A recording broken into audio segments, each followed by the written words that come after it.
এমন কোন মাহফিলে এখন যাই না যে জায়গা থেকে আমাদের কাছে ছোট্ট একটু চিরকুটে লিখে দেয় না যে হুজুর আমাদের এলাকাতেও আল্লাহর নবীর হাদিস নাকি না মানলেও হবে, এরকম কথাবার্তা বলা 2-4-5 জন লোক তৈরি হয়েছে, একটু কথা বলেন।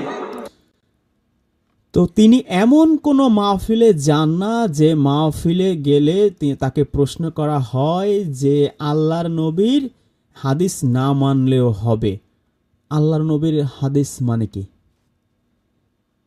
আল্লাহর নবীর হাদিস বলতে সে কি বুঝাইলো? নবীর আবার হাদিস থাকবে কেন? নবীর কাজ কি এই হাদিস বলা, নিজে নিজে বানিয়ে বলা? চলুন আমরা একটু কোরআনে দেখি, কোরআনে কি বলা হয়েছে। সূরা জুমার আয়াত নাম্বার 23। আল্লাহু নাজ্জালা আহসান আল হাদিস। আল্লাহু অর্থ হচ্ছে আল্লাহ, নাজ্জালা নাজিল করেছেন বা অবতীর্ণ করেছেন, আহসান আপনারা ওয়ার্ড টু ওয়ার্ড অর্থ দেখতে পাচ্ছেন, উত্তম। আল্লাহ নাজিল করেছেন উত্তম হাদিস। হাদিসের নামটা কি? আল্লাহ যে উত্তম হাদিস আহসান আল হাদিস নাজিল করেছেন, নামটা কি? কিতাবান। ও আচ্ছা, এই হাদিসগুলো একটা কিতাবে আছে। মুতাশাবিহা, সেই কিতাবটা সুসামঞ্জস্যপূর্ণ। মাসানি, পুনরাবৃত্ত মানে বারবার পঠিত হয়। তাকতাসিউর,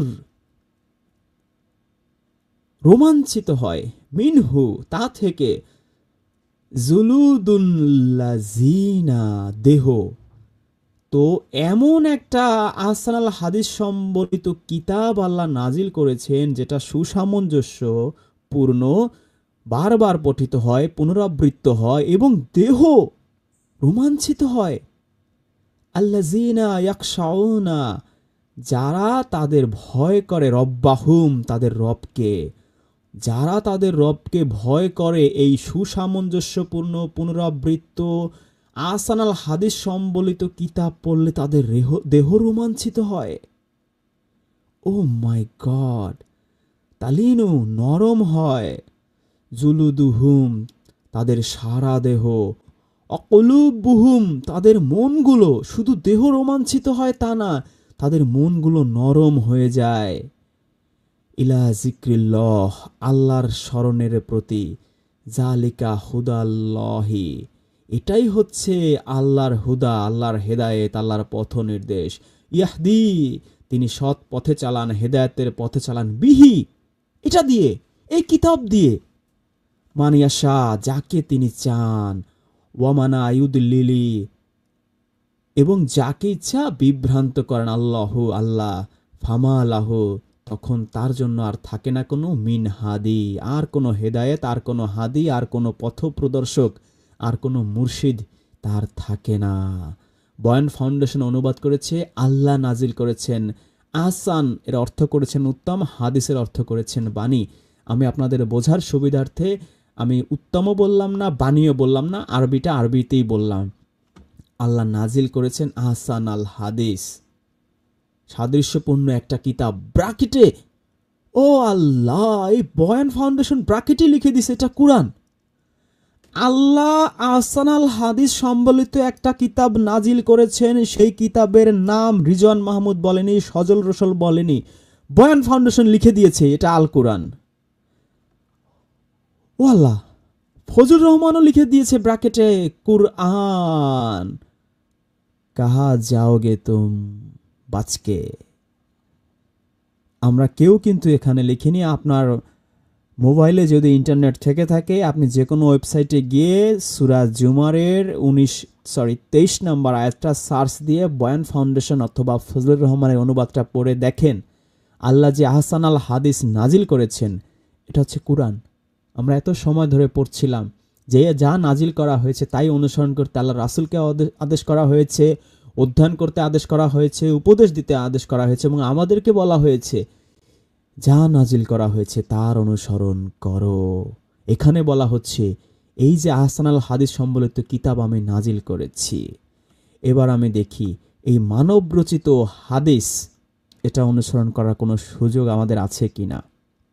এই আহসান আল হাদিসের বিপরীতে সূরা জাসিয়া এর 6 নম্বর আয়াত আল্লাহ বলছেন, তিলকা আয়াতুল্লাহ, এগুলো হচ্ছে আল্লাহর আয়াত, নাতলুহা, আমরা তেলাওয়াত করছি আলাইকা, তোমার কাছে, বিল হক্কি, সঠিকভাবে, যথাযথভাবে, ফাবি আইয়ি, সুতরাং কোন হাদিস, ফাবি আইয়ি হাদিস।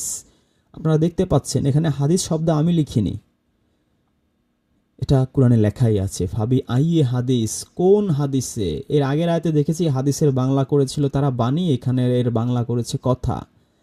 ফাবি আইয়ে হাদিসি বাদাল্লাহি ও আয়াতিহি ইউমিনুন, এই আল্লাহর এই আয়াতের পরে আর কোন হাদিসে তোমরা বিশ্বাস করবে। আল্লাহু নাজ্জালা আহসানাল হাদিসা, আল্লাহ যে আহসানাল হাদিস নাজিল করেছে একটু আগে সূরা জুমারের 23 নম্বর আয়াতে আমরা দেখলাম। আর এইখানে সরাসরি থ্রেট দিয়েছেন আল্লাহ।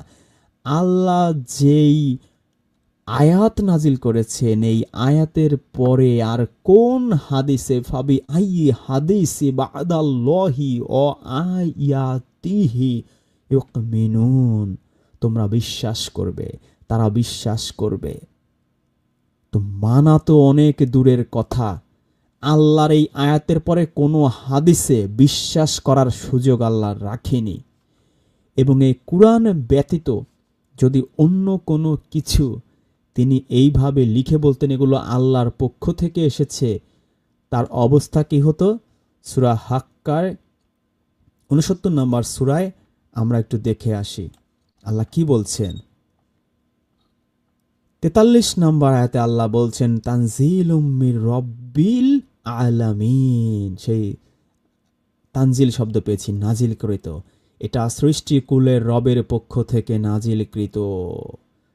যদি সে ফজলুর রহমান ব্রাকেটে লিখে দিয়েছে মুহাম্মদ, যদি মুহাম্মদ আমার নামে কোনো কথা বানাতো, রচনা করত, আমার নামে চালিয়ে দিত, তাইসিলুল কুরআন লিখেছে চালিয়ে দিত রচনা করে, 45 আয়াতে আল্লাহ বলছেন তবে আমি তার ডান হাত ধরে ফেলতাম, তারপর অবশ্যই আমি তার হৃৎপিণ্ডের শিরা কেটে ফেলতাম।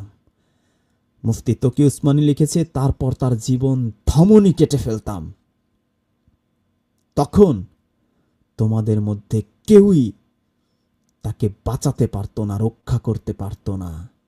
তো আল্লাহর রাসূল এই কোনো কিছু নিজে নিজে বলে বলবেন এগুলো আল্লাহর পক্ষ থেকে নাজিলকৃত, এগুলো হাদিস, এগুলো গায়রে মাতলু ওহি, তার জীবন ধমনী আল্লাহ কেটে ফেলতো। তো যা আল্লাহ নাজিল করেছেন, আল্লাহ বলছেন 48 আয়াতে ও ইন্নাহু লাতাযকিরাতুল লিল মুত্তাকিন, এটি তো মুত্তাকিদের জন্য নিশ্চিত উপদেশ। তাইসিরুল কুরআন ভেরি ইন্টারেস্টিংলি অর্থের মধ্যে লিখে দিয়েছে মুত্তাকিদের জন্য এক কুরআন অবশ্যই এক উপদেশ। তাহলে কুরআনের কথাই বলা হচ্ছে, এই কুরআন ব্যতীত অন্য কোনো কিছু তিনি রচনা করে আল্লাহর নামে চালিয়ে দিয়ে যদি বলতে এগুলো আল্লাহর পক্ষ থেকে গায়রে মাতলু ওহি এসেছে বা মাতলু ওহি এসেছে, তাকে সাথে সাথে একবারে জবাই করে ফেলতো। তো এই যে মুত্তাকিদের জন্য উপদেশ, সূরা বাকারার প্রথমেই যদি আপনি যান 2 নম্বর আয়াতেও পাবেন জালিকাল কিতাবু লা রাইবা ফি হুদাল লিল মুত্তাকিন, এই সেই কিতাব যাতে কোনো সন্দেহ নেই, মুত্তাকিদের জন্য হিদায়েত। তাহলে এই যে সেই কিতাব, আহসানাল হাদিস সম্বলিত কিতাব, এই কিতাবের বাইরে আল্লাহর রাসূল তিনি কোনো হাদিস বানাবেন, আল্লাহর নামে চালিয়ে দিবেন, কি পরিণতি সেটা আমরা কুরআন থেকে দেখলাম। তাহলে এই মোল্লা কোথায় পেল নবীর হাদিস? নবী কি আরেকজন বিধাতা যে তিনি নিজে নিজে হাদিস বানিয়ে বানিয়ে আল্লাহর নামে চালিয়ে দেবেন? ফাজিলের ফাজিল। চিন্তা করেন প্রিয় ভাইয়েরা, যারা এই কথা বলছেন তারা তো একে গোমরাহির মধ্যে আছেন, আর সাদা যারা এই কথা বলছেন তারা গোমরাহির মধ্যে আছে।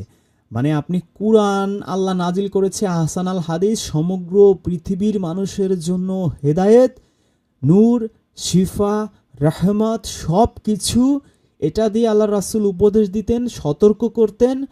আর এটা অনুসরণ করলে, আল্লাহর রজ্জুকে আপনি অনুসরণ করলে, আঁকড়ে ধরলে আপনি হচ্ছেন গোমরাহির মধ্যে আছেন। এখন আপনি ভেবে বলেন, যাদেরকে ইঙ্গিত করছে তারা গোমরাহির মধ্যে আছে, না এই কাঠমোল্লা নিজেই গোমরাহির মধ্যে আছে?